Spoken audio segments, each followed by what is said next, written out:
ও মা, মা গো, 2 দিন ধরে কিচ্ছু খাই না মা।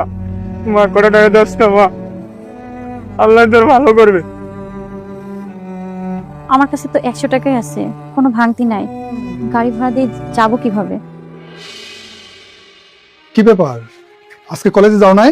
তুমি আসছো? না, আজকে কলেজে যাই নাই আমি। কেন কলেজে যাও না কেন? বলছিলাম তুমি রাগ করো না, আমি এই বিষয়টা এখানে সমাপ্ত করতে যাচ্ছি।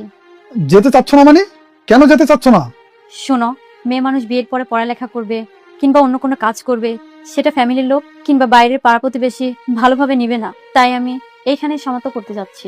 কে কি বললো সেটা নিয়ে মাথা ঘামালে হবে? শোনো, আমাদের স্বপ্ন আমাদেরই পূরণ করতে হবে। দেখো, তুমি আমি যদি একবেলা না খেয়ে থাকি, পাড়া প্রতিবেশী ফ্যামিলি আত্মীয় স্বজন কেউ একবেলা খাবার মুখে তুলে দিবে না।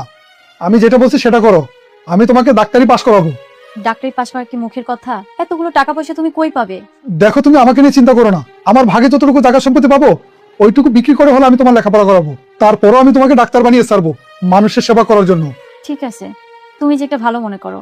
তুমি যদি বলো তাহলে আমি কালকে থেকে আবারও কলেজে যাব। ঠিক আছে, কালকে বিকেলে কলেজ যাও। তুমি ফ্রেশ হয়ে নাও, আমি খাবার দিচ্ছি। ঠিক আছে।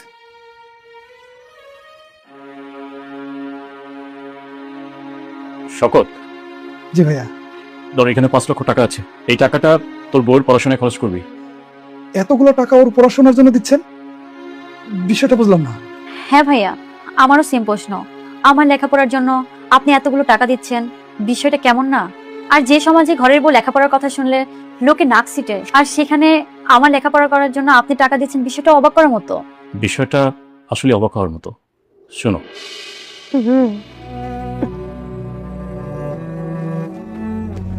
ও মা, ও মা, মা গো, 2 দিন ধরে কিচ্ছু খাই না মা। মা কটা টাকা দাস না মা, আল্লাহ তোর ভালো করবে। আমার কাছে তো 100 টাকাই আছে, কোনো ভাঙতি নাই। গাড়ি ভাড়া দিয়ে যাবো কিভাবে? এই আমার গরিবের ক্ষুধা নিবারণ করলে আল্লাহ তোর অনেক ভালো করবে রে মা।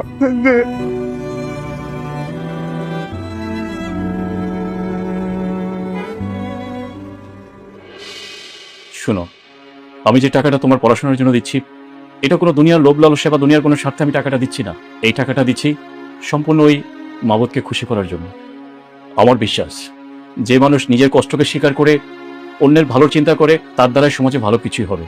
তুমি পড়াশোনা করে ডাক্তারি পাশ করে তুমি সাধারণ মানুষের খেজমতে কাজ করবে, মানুষের উপকার করবে। এটা অনেক বড় একটা নিয়ামতের কাজ, আর সেই নিয়ামতের সাথে আমি একটু করে শরিক হলাম। শকত, জি ভাইয়া। শোন, ওর পড়াশোনা করার জন্য যত টাকা লাগে তুই খরচ করবি। তোর কাছে যদি টাকা নাও থাকে তুই আমাকে বলবি, কিন্তু তার পড়াশোনা যেন কোনো রকম ঘাটতি না থাকে। ঠিক আছে ভাইয়া।